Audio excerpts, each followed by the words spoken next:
On this Sunday night, a bizarre, deadly attack in Peru. A Canadian man lynched in a remote region of the Amazon rainforest. A friend tells CBC News Sebastian Woodruff travels south in search of personal growth and enlightenment. Instead, it appears he fell victim to an angry, vengeful mob. Why did they target him? Also tonight, a Liberal MP accused of sexual assault. Francis Drouin says he is cooperating with police and no charges have been laid. But how will the party respond? This is The National.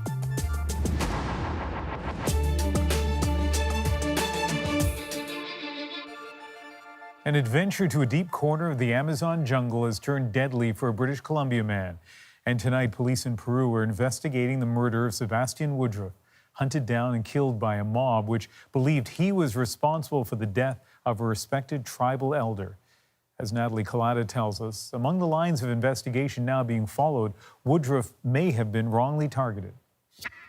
This gruesome series of events began Thursday when Olivia Abrevalo Lomas was shot to death at her home. The Shipibo Conobo elder was a revered traditional healer, spiritual leader, and Indigenous rights activist. It's not clear who killed her, but quickly rumors spread targeting a Canadian. The relatives of the woman distributed a flyer with a picture of a Canadian citizen and a name. The police hasn't confirmed yet that he was in fact the person who murdered the woman. But that didn't seem to matter. The man in the flyer, reported as Canadian Sebastian Woodruff, was lynched by a local mob. His murder filmed, circulated online, too disturbing for us to show. His body then partially buried. His remains were found Saturday by police. Hello, my name's Sebastian. Woodruff came from British Columbia and documented much of his personal journey on the web. I just decided to just drop what I was doing and I'm going to make a career change to become an addictions counselor. The father of one set up this crowdfunding campaign to go to the remote area of Peru to study the healing properties of herbs of the Shipibo culture, writing, "My personal pledge is that I will learn, retain, and share this knowledge." A friend tells us Woodruff went to the area several times to experiment with ayahuasca, a hallucinogenic plant. A good number of his community here were really trying to help him come back and ground into the fact that he was a father and had a family and had purpose here, and should stay away from going down there. Yarrow Willard said his friend had a big personality, was seeking deeper meaning, and wasn't violent. He doesn't believe Woodruff could have killed the Indigenous leader.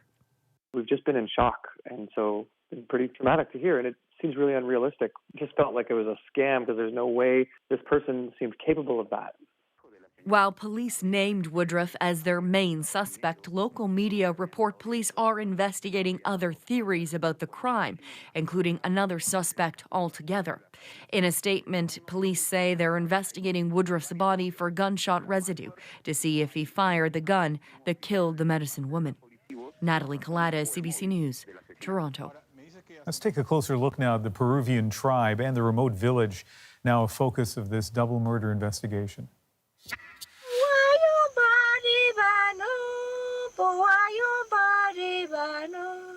The Shipibo Canibo have existed for thousands of years. Almost 40,000 of them live in a corner of eastern Peru, modern-day guardians of the Amazonian rainforest. Many have died defending their land against the onslaught of illegal loggers and the palm oil industry, fighting to keep alive their rich culture and traditional knowledge through textiles, arts, and singing medicine.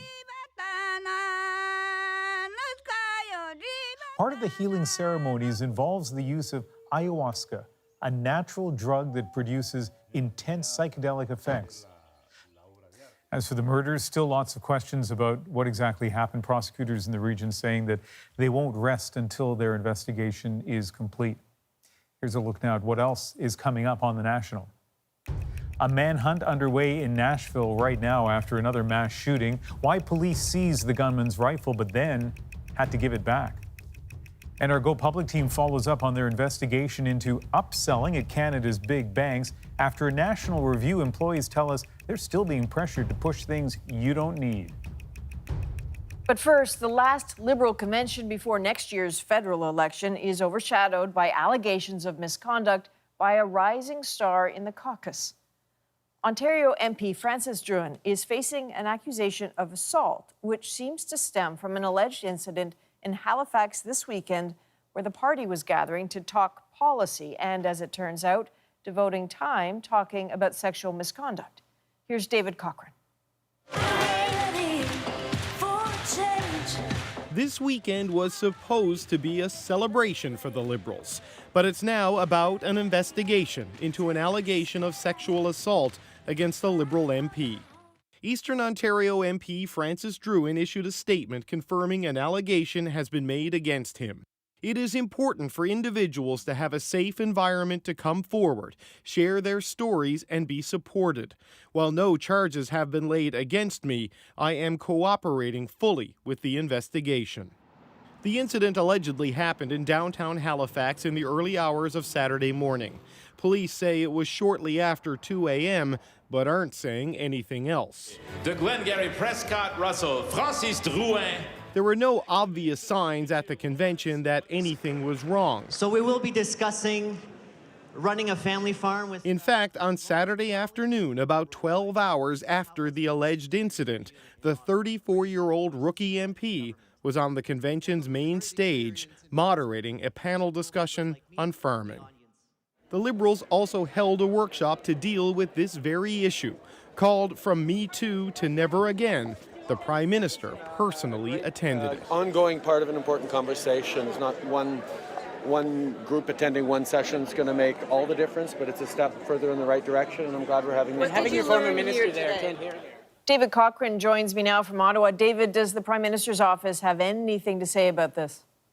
Well, right now, first of all, I have to say we don't know anything about the specifics of the allegations. It's important to point out there are no charges against Frances Drouin. This is an allegation. So the Prime Minister's office isn't saying anything right now. They've referred all of our questions to the party whip's office. The whip is the person who imposes discipline on the caucus. All they are telling us right now is that tonight Frances Drouin is still a member of the Liberal caucus. Adrian?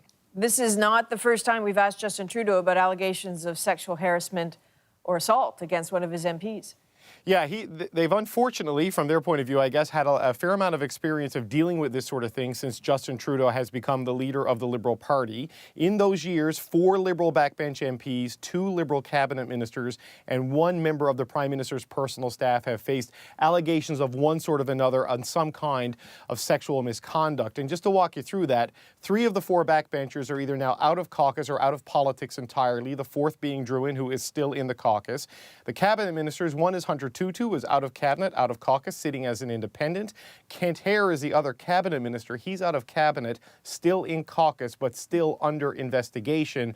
And the staff person I mentioned quit his job in the Prime Minister's office to avoid being a distraction. So this is an issue the Prime Minister says he takes quite seriously. Unfortunately for Justin Trudeau, it's an issue he's also had to deal with quite frequently. Okay, David Cochran, thanks very much. You're welcome. Of course, it's not just the world of politics dealing with sexual misconduct allegations. CBC News has been investigating sexual harassment in the airline industry for a while. 4 years ago, CBC revealed Air Canada had privately warned its pilots to leave the pornography at home away from the flight deck. Well, that story prompted a female pilot to come forward and say the problem of sexual harassment at the airline extended far beyond illicit material. There are a minority of individual male pilots that perhaps are leaving that material to send a message to the women that they're not welcome. She wasn't prepared then to publicly reveal her identity. Now she is, speaking exclusively to Diana Swain ahead of a Canadian Human Rights Tribunal hearing tomorrow into her complaint of sexism. Nearly 30 years ago, Jane Clegg was one of only 2 women in her class to get her Royal Air Force wings, quickly assigned to Ottawa, flying the Prime Minister, foreign heads of state, even the royal family. She later became chief of the Canadian Forces Flight Training School in Moose Jaw, developed safety protocols for Transport Canada, but longed to do this: fly a commercial airliner. The first day that I put on my airline uniform and took the controls of the 737, was also an extraordinarily proud day for me. And she'd been doing it for 10 years. She says ignoring the porn and the crude jokes as the price of being a female pilot when she got into an angry disagreement with a male captain over whether they needed extra fuel before taking off. She believes his response was really about gender, and ultimately she was reassigned to a different flight. For her, that's when the issue of sexism crossed the line into safety. The misogynistic behavior, in my opinion, was starting to impact on the safety of flight. She says pilots who don't trust each other are a safety issue at 30,000 feet. There is no workplace in the world that can have less tolerance for distraction than being a commercial airline pilot. But she didn't file a formal complaint, believing the airline could simply agree not to schedule them together. Air Canada says without a complaint, it viewed the problem as a personality conflict, not one of harassment. And that's why it says it told her to use the company's book-around system if she didn't want to work with them anymore.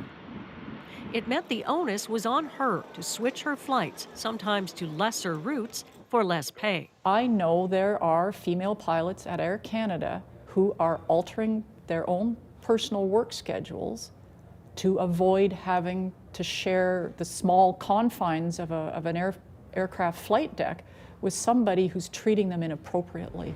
Air Canada says it has a zero-tolerance policy for harassment and wouldn't have suggested she work around the male pilot if they'd known she considered their conflict about gender. Clegg claims the situation became untenable and she quit, and will argue in front of a public tribunal tomorrow that Air Canada hasn't done enough to address sexism within its pilot ranks. Still, she wants her job back. I don't think Air Canada is unsafe. I don't think Air Canada wanted me to feel I had no other choice than to leave, but I don't think they truly appreciate the impact that misogyny has on their female pilots. Air Canada employs more than 3,500 pilots, barely 200 of which, or 6%, are female. It says that's better than the industry average. Diana Swain, CBC News, Toronto. Tomorrow's hearing comes at a time when flight attendants across North America are speaking out about an industry they say is rife with harassment. Last month, the union representing Air Canada flight attendants complained they had to model new uniforms for their managers, calling it a sexualized fashion show. The airline says it has a zero-tolerance policy for sexual harassment and discrimination, and it doesn't have a systemic problem. WestJet is facing a complainant, too. A former attendant, Mandalina Lewis, filed a proposed class action lawsuit 2 years ago, claiming the airline failed to create a safe work environment for female employees. WestJet has said it will not comment while the matter is before the courts. Canada's banking regulator launched an investigation last year into sales practices at the big banks after our Go Public team revealed the widespread pressure on bank employees to upsell customers on everything from credit cards to investments. Now, some bank employees say one of the regulator's key findings is simply wrong. Erica Johnson joins us with the latest Go Public investigation. We're concealing the identity of this CIBC financial advisor because she's worried about her job. She says staff at her branch are in disbelief over a key finding in a recent investigation into sales practices at Canada's big banks. I can't even explain to you how disheartened we all were. Over 6 months last year, the banking regulator, the Financial Consumer Agency of Canada, interviewed some 600 bank employees from the country's 6 big banks, reviewed 100,000 pages of bank documents, 4,500 complaints. In its recent report, the regulator said it found a sharp focus on sales that can increase the risk of mis-selling to customers, but also said it did not find widespread mis-selling. Now that this report has come out, the pressure is 100% full force. It's every single day. How many products did you sell? She and several employees at other banks say, contrary to the report's finding, they are causing harm to many customers, pushing products to meet sales targets. You go home and you know that you told somebody that they needed to put their money into an investment because you had gaps that needed to be filled. In an email, CIBC told Go Public the actions described are not representative of our culture, which is focused on putting our clients at the center of all we do.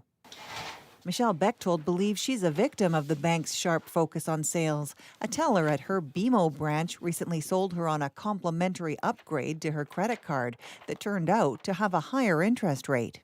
Had I never said yes to this teller, to this day I would still have my gold 13.9% credit card. But because I said yes to this teller, I am now trapped with this 19.9% problem. BMO has apologized and given Bechtold $150. This consumer advocate says the bank regulator's report was too vague and questions that mis-selling wasn't widespread. Based on the content of the report and the tone of the report, we're unconvinced. And as you can see, Erica's in our Vancouver newsroom. Tell us about the industry's response to these bank employees saying that they're still under pressure to push products. Well, the Canadian Bankers Association sent Go Public a statement, and they said that all banks have high ethical standards and that when mistakes happen, they try to fix them quickly. However, they didn't address what you just mentioned, this pressure that bank employees say they are under to upsell customers. And more to come in your investigation. Yeah, the deputy commissioner for the banking regulator said she's actually glad that this issue has been raised in the media because she wants people to know that banks are a sales environment and may not be acting in your best interest. She also said that later this year, the regulator is going to be doing some mystery shopping inside banks, so that'll be interesting. And the regulator wants to hear from any bank employees confidentially, she says, if they have concerns about selling. The FCAC, the regulator, wants to hear from them. Thanks, Erica. Thank you. And if you have a story you want investigated, you can email gopublic@cbc.ca. Here's what else we're working on tonight on The National. Healing Through Helping. We'll take you to a packed volunteer firefighting course in Nipawin, Saskatchewan, the community just minutes away from the site of the Humboldt Broncos bus crash. Before coming to speak in front of sold-out crowds in Toronto, Fran Lebowitz sat down with me in New York. We talked about the Me Too movement, gun control, and, of course, Donald Trump. And the hero who threw himself at a man with an assault rifle. I chose to react because I didn't see any other way of me, living. And that's all I wanted to do. I just wanted to live. His story is next on The National.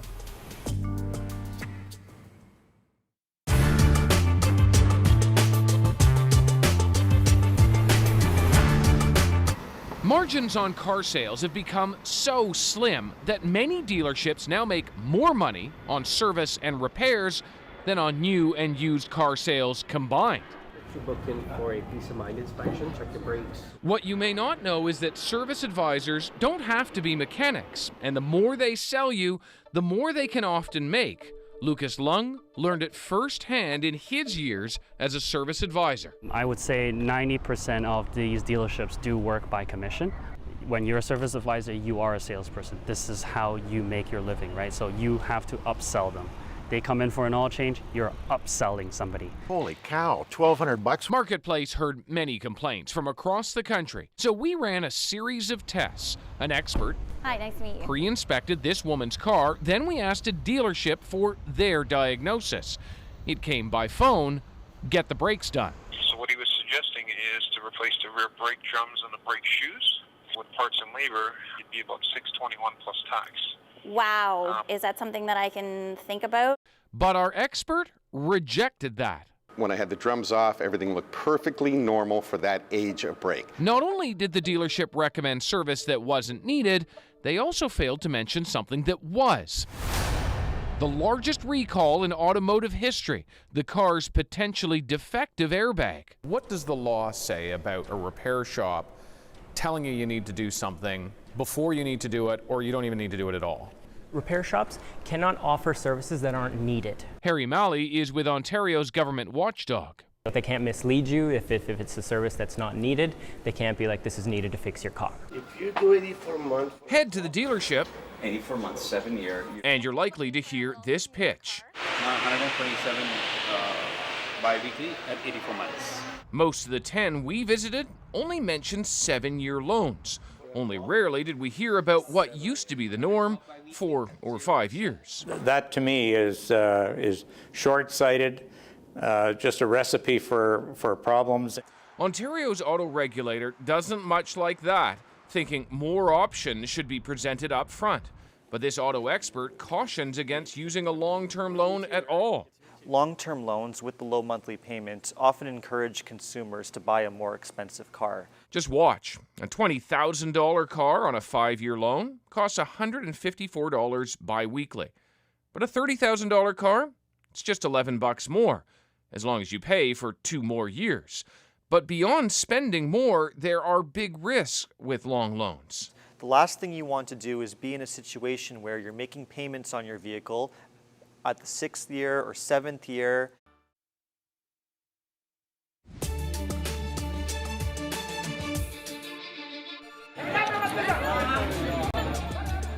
On the National tonight, the aftermath of an especially ruthless suicide attack in Kabul. The targets were people registering to vote for upcoming parliamentary elections. At least 57 were killed, more than 100 others injured. ISIS has claimed responsibility. And here at home, 2 months after a 3-year-old boy was swept into a swollen river in southwestern Ontario, his mother says the search is over. Rushing floodwaters separated Caden Young from his mother. After she escaped from their minivan, that led to an intense search, and the outpouring of support continued today. I came here today to say goodbye, some closure myself. It's devastating, but it's shocking, relief, sadness, mixed emotions. The body of the toddler recovered downstream from where Caden disappeared, but police say they will not identify the remains until after an autopsy. That is scheduled to begin tomorrow. In the U.S., an intense manhunt is underway tonight after a deadly shooting rampage at a Nashville restaurant. Police are out in force searching for the gunman who killed 4 people before being disarmed by a heroic customer. But there are questions tonight about why the gunman had that assault rifle in the first place. CBC's Paul Hunter now on the revelation that that assault rifle was once seized, then given back. In a country where mass shootings seem almost normalized, consider this one at a Waffle House restaurant in Nashville overnight, and a suspect identified as Travis Reinking. Reinking entered the restaurant and got out of the truck nude except for a green jacket.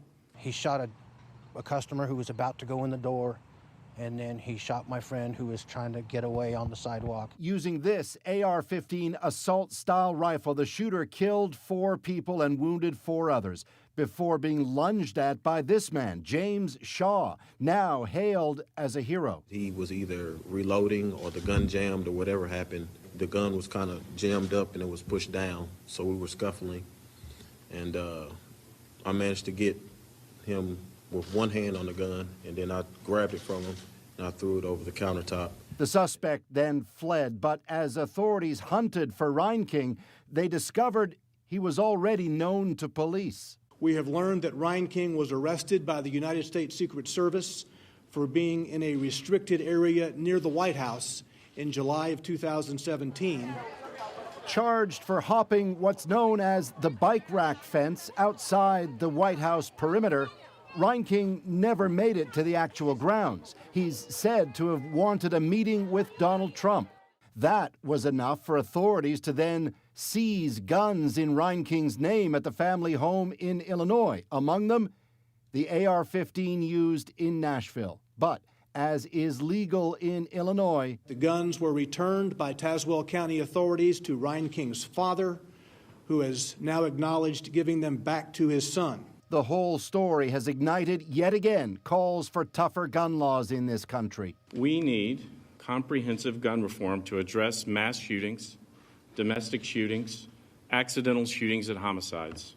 Police say they suspect mental health issues, but one of the witnesses was less circumspect, calling the shooter a lunatic in a pickup truck. Paul Hunter, CBC News, Washington. Still ahead on the National, what will it take to break Putin's grip on Russia? Chris Brown speaks to an opposition leader about the future of activism in that country. And And she has seen a lot and talked a lot, but Fran Lebowitz says the world still surprises her. I was as shocked by what's happened, like with this Me Too movement, as I was by the Trump election, because it never occurred to me of a change. Our conversation next.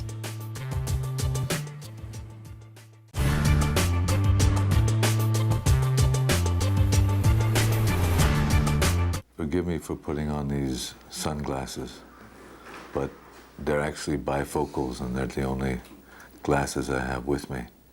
I don't like to see people wearing sunglasses in interviews. This is the only poem I can read. I am the only one who can write it. I didn't kill myself when things went wrong. I didn't turn to drugs or teaching. I tried to sleep, but when I couldn't sleep, I learned to write. I learned to write what might be read on nights like this by one like me. Through his work, Leonard Cohen has cultivated a public persona just as interesting as his writing that deserves and has a new anthology. While Cohen prefers talking about the present and the future, this book has him looking to his past. That early stuff was written between the ages of 15 and 20, you know? I think it's been downhill ever since, so I had a real gift then.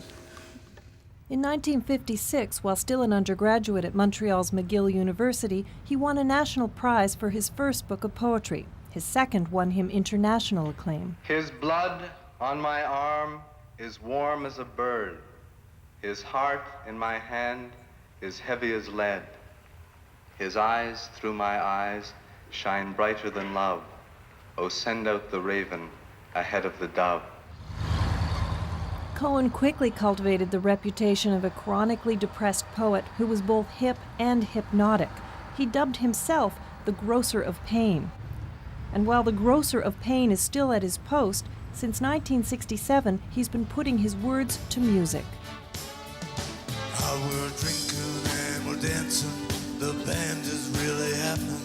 The Johnny Walker wisdom running high. And my very sweet companion, she's an angel of compassion. She's rubbing half the world against her thigh. At the beginning of his musical career, friends begged him not to sing. Cohen's voice is reminiscent of a truck trying to turn over on a cold Montreal morning. Not pleasant, but a familiar sound, and that sound was honored at the Junos earlier this year with the Best Male Vocalist Award. You know, it's only in a country like this that I could get the Male Vocalist of the Year.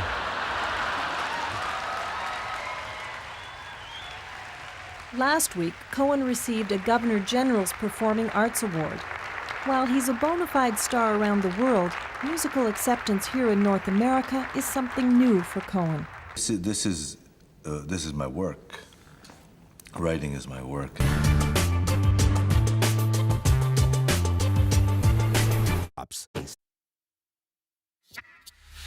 A lot of people might just envy Fran Lebowitz. For decades, she has made a living by saying exactly what's on her mind in a style that's all around.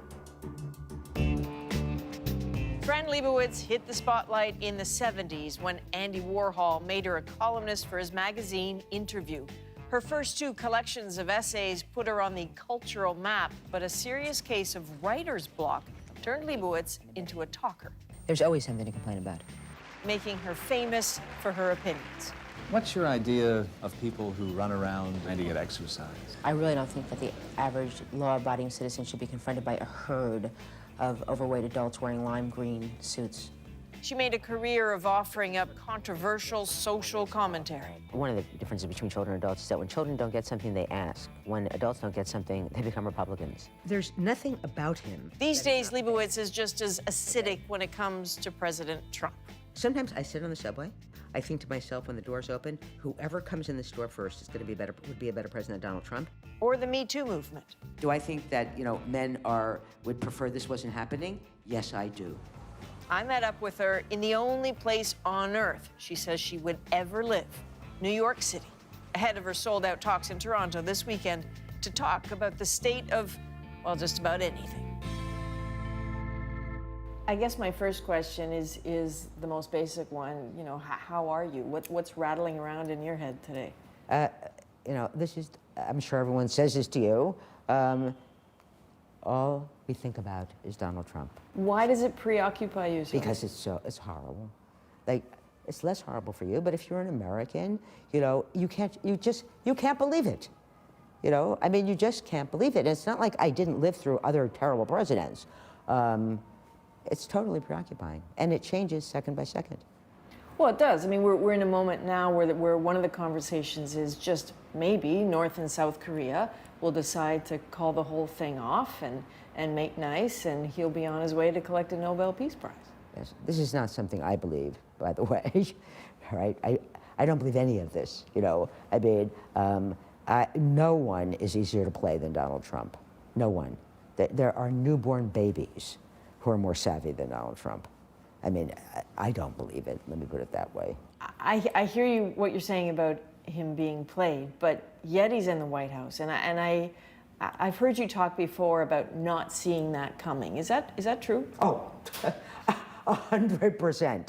And believe me, I mean, I always felt before the election that, in a profound way, my profession was being right all the time. I believe myself to be right all the time. And people have always said to me, you're the only person I know who in the middle of an argument just goes, you're wrong. You know, because I've always felt this tremendous confidence in how right I am. Yet, I spent the entire year before the election going all around the country telling thousands of people, don't worry, there's zero chance he could win. And I absolutely, of course, I believe that. Zero chance. So how do you rationalize that? As you say, I mean, you spent a career being right, and you were wrong. No, I'm wrong, really wrong. Here's the thing, it's not that I didn't know. Well, first of all, the one thing everyone seems to disregard, you know, there is Russia to contend with here, which I certainly didn't know about, all right? And, you know, that, I mean, I don't know if we're ever gonna find out exactly, you know, but it certainly had a real effect on the election. So I didn't know about that. I knew there were a lot of stupid people in the country. I've lived here my whole life. You know, I didn't realize there were that many. I also, you know, I watched those campaign, whatever he calls them, those rallies, you know, and, you know, why is there all that emotion at those rallies? And that emotion is apparently the sheer happiness in being able to express your bigotry, which you've had to kind of keep under cover the last, 40 years in this country. So is this a bit of a preview of what it will be like in Toronto? Because I'm so curious for you to go there. I mean, it was scheduled for one night, sold out. So now there's another night. What do you think they want from you? Truthfully, no matter where I go, even Australia, since Trump, it's like 90% what people want to talk about. Any thoughts for Prime Minister Trudeau? For or about him? Well, I remember his mother around town quite a bit.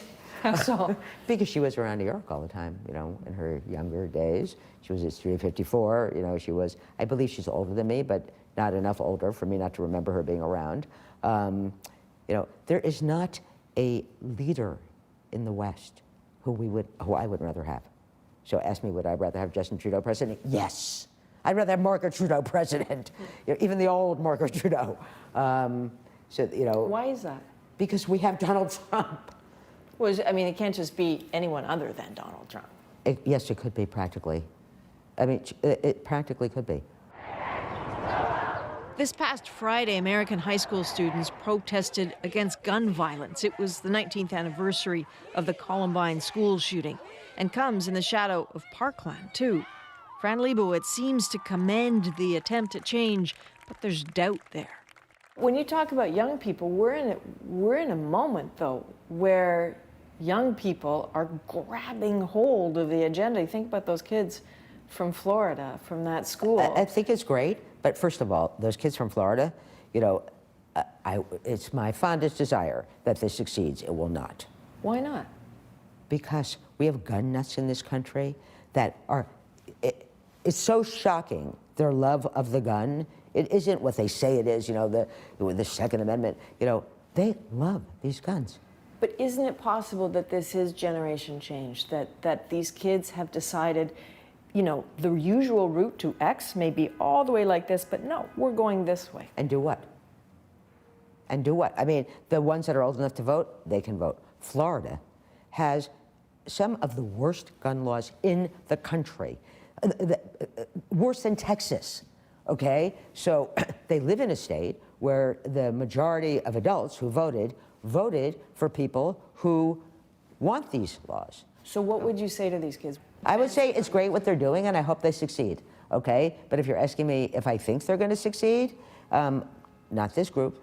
I know, or I suspect it doesn't much matter to you how people compare you or characterize you, because you're your own woman. But it is interesting to me, you know, Wikipedia made reference to you as sort of a modern Dorothy Parker. My mom says, no, that's not true. Fran Lebowitz is a thinker who talks.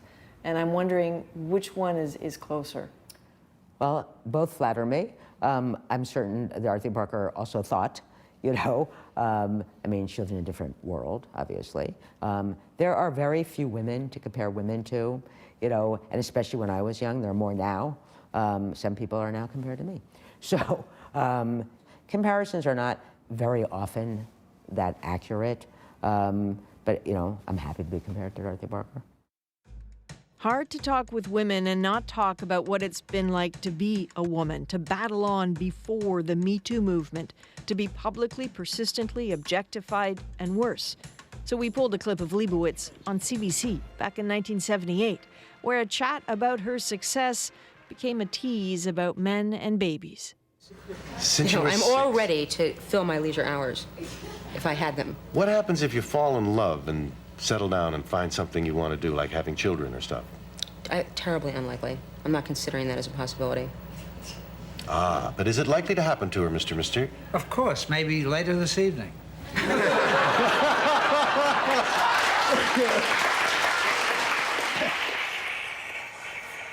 So you're a good sport. You had a good laugh at that. But I look at this through a lens of 2018 now, and I just cringe. This was the world, in my opinion, until like 2.5 months ago. I mean, this has been the last like a year or so of total shocks. I was as shocked by what's happened, like with this Me Too movement, as I was by the Trump election, because it never occurred to me it would change. It never occurred to me it would change, because truthfully, I mean, there's been some changes, but basically, the way, you know, the world was for women was the same since, you know, Eve until 2 months ago. And then in 2 seconds, it changed. Is this going to make a difference? Is the Me Too movement actually going to make a difference? Absolutely. It's already made a difference. If you're asking me, is it going to make things equal, really? No.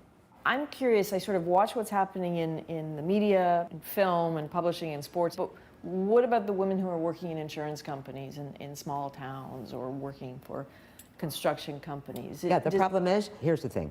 The men that got caught in New York, like Harvey and Charlie Rose and people like that, these are men who were very powerful. They didn't just have power over women, they had power over other men, okay? But most men in the world have no power, you know, other than the power they have over women. That is all the power they have. By women, I mean their own wife, their own girlfriend. These are the women that people should pay attention to. You know, these are the women who really are in peril all the time. Do you think that we are also maybe in an era of a backslide in human rights? I'm talking gay rights and abortion rights too. I mean, that is much more important, in my opinion, by the way, because abortion rights really are women's rights. I don't know what is living in the pipes behind us here, but it's trying to get out, whatever it is. Steam. I guess my last question is I don't, is that really steam, or is there like this an animal in there? No, this is steam, and this is, if you have an apartment that is this kind of heat, you can't wait to hear this because it means the heat's coming on. So to me, this is a lovely sound. You're a good sport. Thank you very much. Thank you. Okay, so there is nothing gray about Fran Lebowitz's world, obviously, Ian. It is black or white. Her opinions are as firm as they were in the 70s, and she is not bending. I'm sure some viewers are thinking of her as fearlessly confident, others maybe smug, but I mean, is she still making predictions? Because she admitted that she's been wrong over the last few months on some big things. A couple things, for sure. Absolutely, I said to her, okay, Donald Trump, 1 term, 2 term. I'm hearing so many people say they feel 2 term, and she said, no. she doesn't believe he will even last this term. So again, that's her line in the sand. She's not afraid of making it. And was that just steam? It was just steam. All right. You can watch and share Adrian's interview on our YouTube page, and you can find much more on our social feeds, powerful images on Instagram, exclusive video on Facebook, and you can always tweet us, like right now, at CBC The National.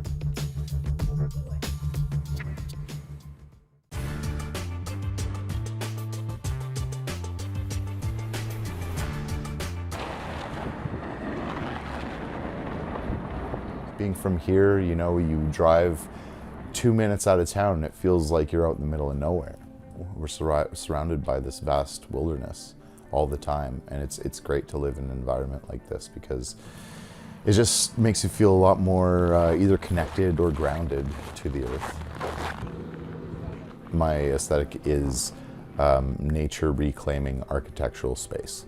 That's the majority of how I go about my installations, in that it's reclaiming its own sort of area, you know, where it was intended to be.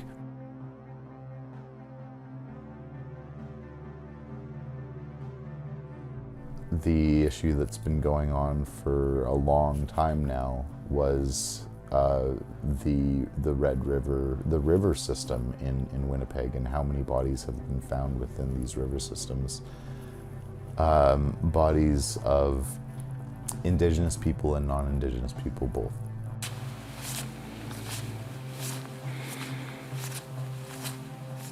Before I even started harvesting, within one of the first nights of arriving into Winnipeg, the first night, and I got settled in my hotel and I began to do a bit of research. A week or two before, there was a body found in the river. And I thought, like, how can I incorporate that? Or how can I talk about that? How can I present this idea to the public in a tasteful manner in order to generate discussion, or to hopefully raise awareness about it?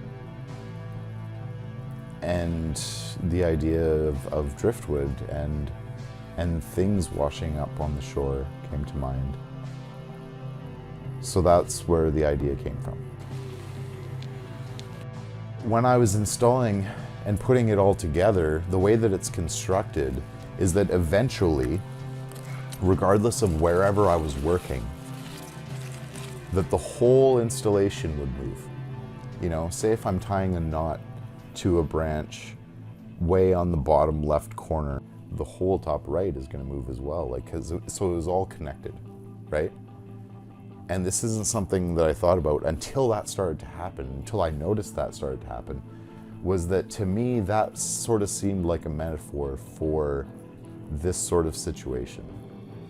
That when something like this happens, it happens to the one person. That effect reverberates throughout the family. That effect then reverberates throughout the neighborhood. And then that effect reverberates throughout the community. Regardless of where this happens, everyone feels it. I hope that in the future that people in general, Indigenous people, Indigenous women, and everybody else doesn't have to live in fear.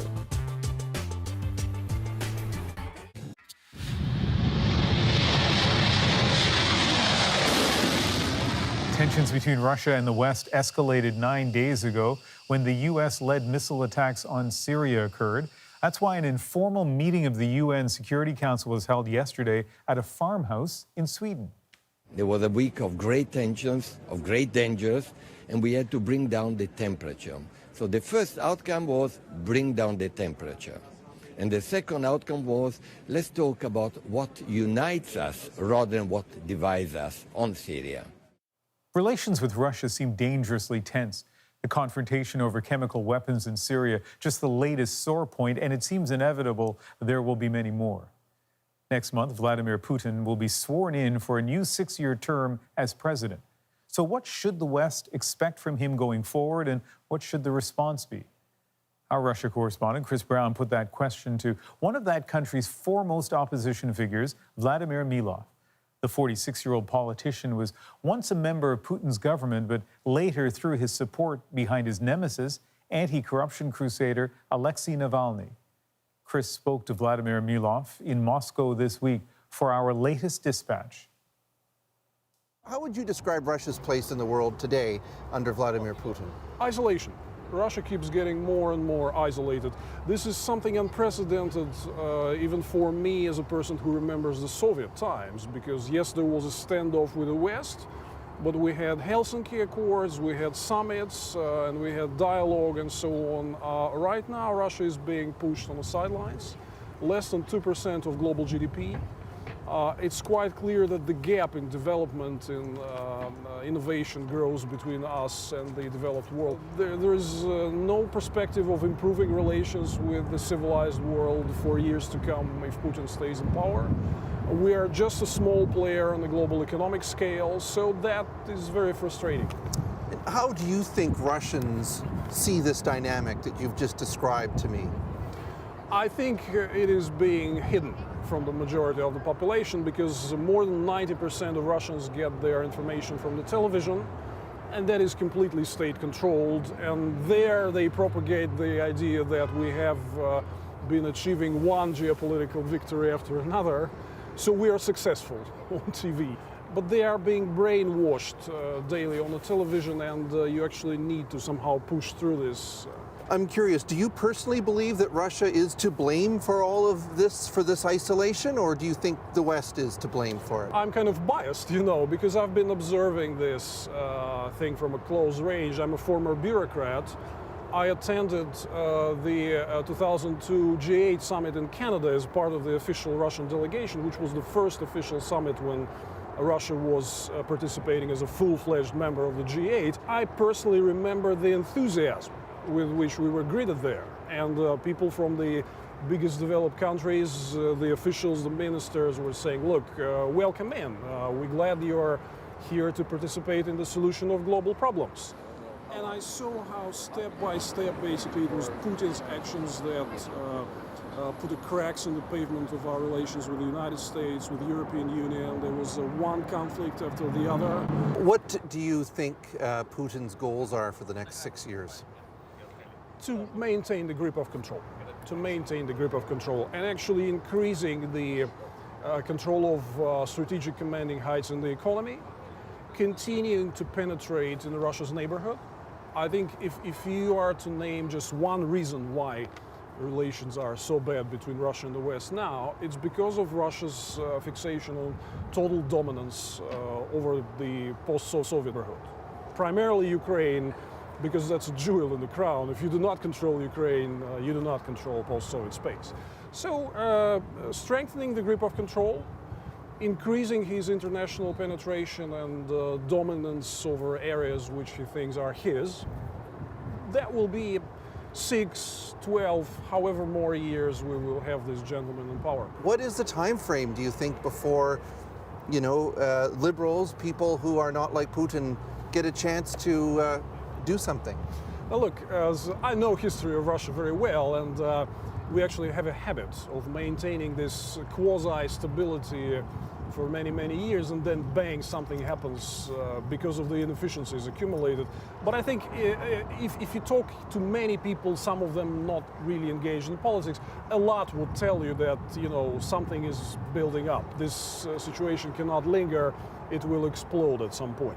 This is why I do not believe that Putin will have to maintain the grip on power forever, and I believe that actions of those who disagree can make a difference. We saw that last year during Navalny anti-corruption protests, which were, I would say, unprecedented in scale since 1991. But the scale was still not enough to turn things around, so we need to work on the capacity. But important component is whether the Russian society wakes up. And G7 foreign ministers and security ministers gathered today in Toronto, their first meeting since those missile attacks on Syria. Canada's Chrystia Freeland chairing the meeting, where much discussion was focused on Russia's involvement in Ukraine and Syria. Sources said the group will maintain a tough line on Russia while leaving the door open to cooperation. Still ahead on the National, just 20 minutes away from the intersection where 16 people lost their lives earlier this month, a training course today for volunteer first responders. Next, you'll meet the people who just had to show up.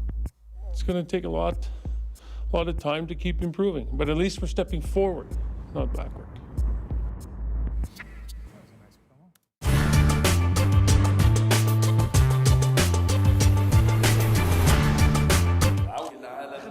Robert Mugabe, having now made the transition to fully fledged dictator, sought comfort today amongst his fellow African rulers. It was a shrewd calculation. More than a few of his African peers share his notions of democracy. African Union Commission Chairman Jean Ping read a bland statement calling on Zimbabweans to work together in the interest of their country.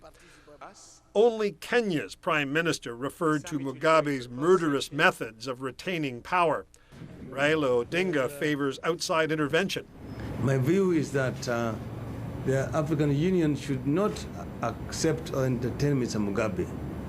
He should be suspended until he agrees to allow the African Union to facilitate free and fair elections between him and his opponent. Mugabe forced Zimbabweans at gunpoint last week to install him as president for a sixth term. Yesterday, he was offering to negotiate with the opposition he's been brutalizing. The opposition leader, though, has taken refuge inside the Dutch embassy, fearing for his life. The inauguration is a meaningless exercise. The world has said so, Zimbabweans have said so. So it's an exercise in self-delusion. Britain's Prime Minister agreed. The message that is coming from the whole of the world is that the so-called election will not be recognized as legitimate. In Washington, the administration called the election a sham and threatened sanctions. We will press for strong action by the United Nations, but we could also act unilaterally. And this afternoon, the UN Security Council was considering a U.S.-sponsored draft resolution rejecting the rigged election and imposing an arms embargo on Mugabe.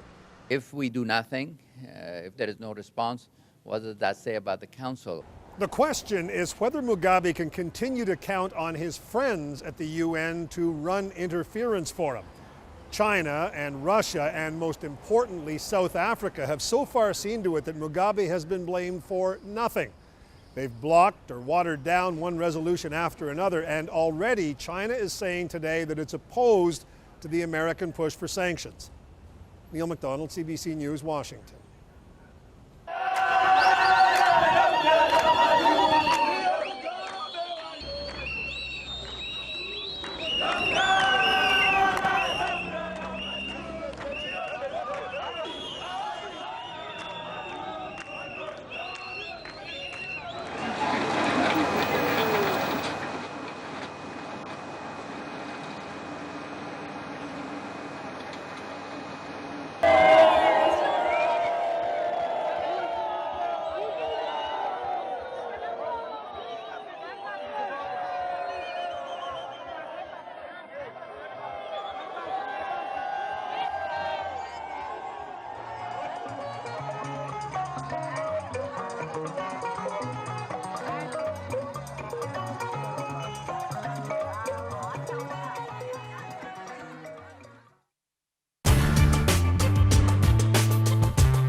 Here are some of the stories we're following this week on The National. On Friday, leaders of North and South Korea will meet for the first time in more than a decade.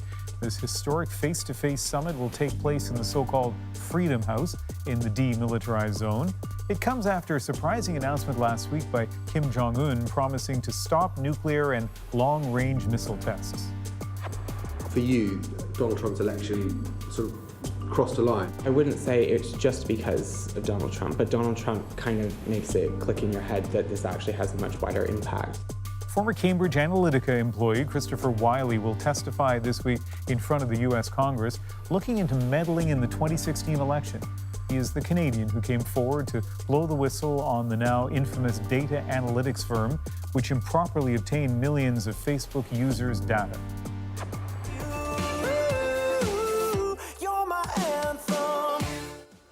Brett Kissel is just one of the Canadian country music stars who will headline a tribute concert for the Humboldt Broncos Friday night in Saskatoon. Juno winners Dallas Smith and Gord Bamford will appear. All proceeds will be donated to the families affected by the bus crash earlier this month. That crash has shone new light on the emotional strain faced by volunteer firefighters who are often the first on the scene of a tragedy. Olivia Stefanovic shows us how they're learning to lean on each other. Every move matters. Every second counts to save lives. It can be draining, physically and mentally. When you rolled up on scene and put eyes on this, I would be pretty concerned. Does that stick with you? It depends on what the patients look like. If the patients are all fine and they're walking, talking, whatever, great, not a problem. I don't really care what the carnage looks like in terms of vehicles. It's the patients. That's what we're here for. People here are more keenly aware of that emotional impact in the wake of the deadly Humboldt Broncos bus crash. 16 people were killed. Volunteer firefighters were on the front lines. The team was headed to Nipawin, where this clinic is being held. The connection is not lost on anyone here. 18-year-old Andrew Sutherland is gearing up for the challenge. You can have so much stress because we're volunteers between your home life, your work life, and then you got your job, the volunteer job life, and you can't let that bottle up. That's why the Saskatchewan Volunteer Firefighters Association has created its own program to train its members to talk to their peers and spot signs of emotional distress. If we'd have had this opportunity for the help years ago, probably it would have been a lot easier. Ross Deptuk says he struggled after responding to a collision that he thought involved his brother. When you think it's your brother or your family, it's just like the fire family. It really, really hurts deep. Deptuk is studying to make sure no one else goes through the same experience. It's going to take a lot of time to keep improving, but at least we're stepping forward, not backward. There are about 40 peer counselors across Saskatchewan. Now 20 more volunteer firefighters are training to join them, to be on call for a different kind of emergency. Olivia Stefanovic, CBC News, Nipawin, Saskatchewan. Before we go tonight, one more story that got us talking. Straight Outta Compton, the title of a rap album, sometimes used as an insult, and now a point of pride. Kendrick Lamar has been a bright light from that infamous California city since his debut album, Good Kid, Mad City, a tribute to the troubled streets he knew. Now the spotlight has grown even brighter. Last week, Lamar became the first popular artist to win a Pulitzer Prize for music. Back in Compton, at his old high school, they are celebrating the prize by celebrating the music and the message that good things come out of Compton. That is our moment of the day.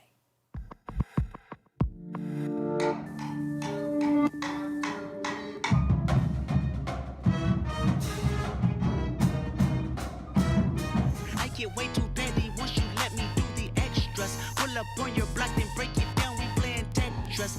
The word Compton to other people, they think it's just ghetto, you know, like they don't think nothing comes out of it. But we got The Game, we got Kendrick, like showing success, like good things could come out of Compton and people just don't know that.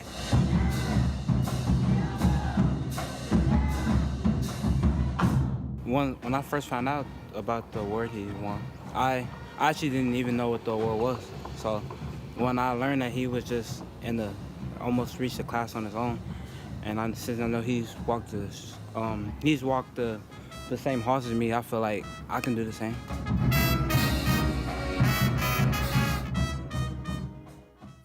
So that was from our journalist in LA, Zuleka Nathu, and she has a piece online about this. And Ian, she talks in it in part about how the school is filled with all these positive messages about, you know, stay positive, dream big, and how important it is because this is still a place where all the extracurricular activities have to happen in daylight. They still have major issues there. Extraordinary, of course, that in a place as affluent as the United States, that there are so many neighborhoods where kids can't go out at night safely, right? Yeah. But there is something universal about band. I'm sure a lot of people watching thinking back to their band experience, but back in the 70s, in my junior and high school, we thought we were really cool when we played the Hawaii Five-0 theme, not Kendrick Lamar. Is that why you still do it? Yeah, so maybe not so cool. Anyway, what a nice little piece of video, and thank you very much for watching The National for April 22nd. Good night.